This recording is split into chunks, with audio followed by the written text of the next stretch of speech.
This is John, and you are watching Pulsecast USA. We're over the Arctic Ocean, the top of the world. Down there, you see that dark fissure in the ice? That's our destination. There's a song I've been following my whole life. Not a melody you hear with your ears, but something deeper. A hum you feel in your bones. Low, steady, relentless. It pulls you toward the edges, toward the places where the map just stops. I've always been chasing that last note, that final fading chord on the horizon. And it always starts the same way, with a whisper, a quiet curiosity, a question that sits in your mind until it becomes a roar. What's over the next ridge? What's waiting at the bottom of the next dark sea?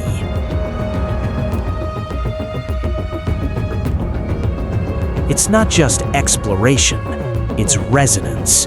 That feeling that you are exactly where you're meant to be, that somehow you're in tune with something much bigger than yourself. And here, at the top of the world, the song is pure.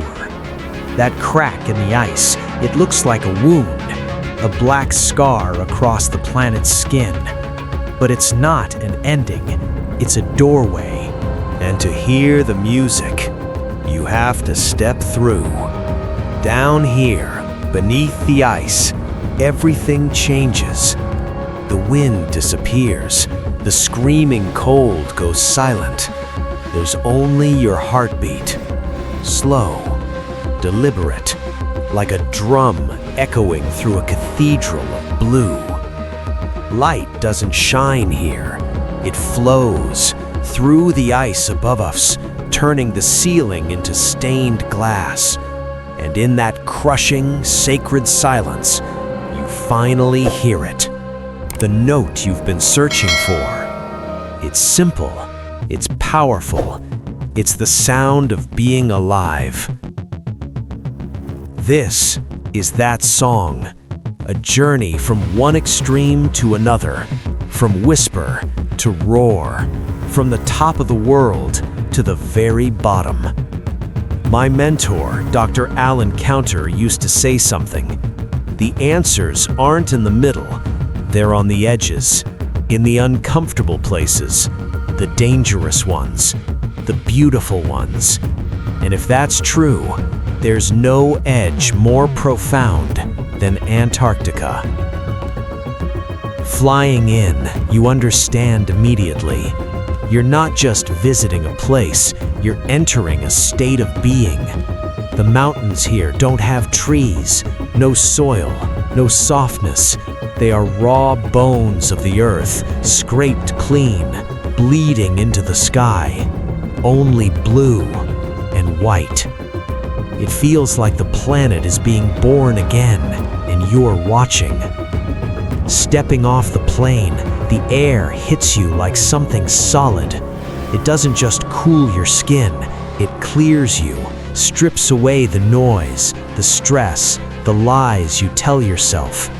Out here, there's nowhere to hide. And then you meet someone like Eric. You see it in his eyes. He's heard the song too. He knows this place demands everything. No ego, no shortcuts, just truth. They call it the Polar Plateau, the Great White Desert. And when you look out across it, you understand why. An ocean of snow, stretching so far you can see the curve of the earth. But here's the secret. It's not empty, it's clarifying. When everything is stripped away, all that remains is you in the silence. And that silence, it's louder than anything you've ever heard. And then you see it, a wall of ice, glowing sapphire blue, light frozen in time. It looks like the end of the world, and in a way, it is. The end of the world you thought you knew. Because that wall isn't just ice, it's every doubt you've ever carried, every fear, every excuse. Climbing it isn't about strength, it's about surrender. The first swing of the axe is a promise. Halfway up, that promise feels like a lie. Your muscles burn, the wind turns into a predator. You look down, and it's a fall that would break you. You look up, and Eric is just a shadow against the sky. The only way out is through. At the top, gasping, shaking, alive, you realize something. You weren't afraid of falling. You were afraid of flying. That night, inside the tent, while the storm rages outside, Eric tells me his story. Rugby champion, crowds roaring his name. Then one hit, one moment, career over. He shows me the scar, but the real injury wasn't in his shoulder, it was in his spirit. Coming here, this was his healing.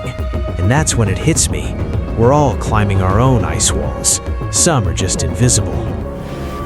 The next day, we go deeper, to the scientists. Dr. Aris meets us with something extraordinary, an ice core, a frozen timeline of Earth, layer by layer, century by century, and there, a thin line of ash, a volcanic whisper from across the planet. This ice is a diary, a frozen memory of everything. But now, the story is changing. New layers, soot, carbon, atmospheric rivers slamming into the continent, glaciers collapsing into the sea. The ice is no longer just a diary.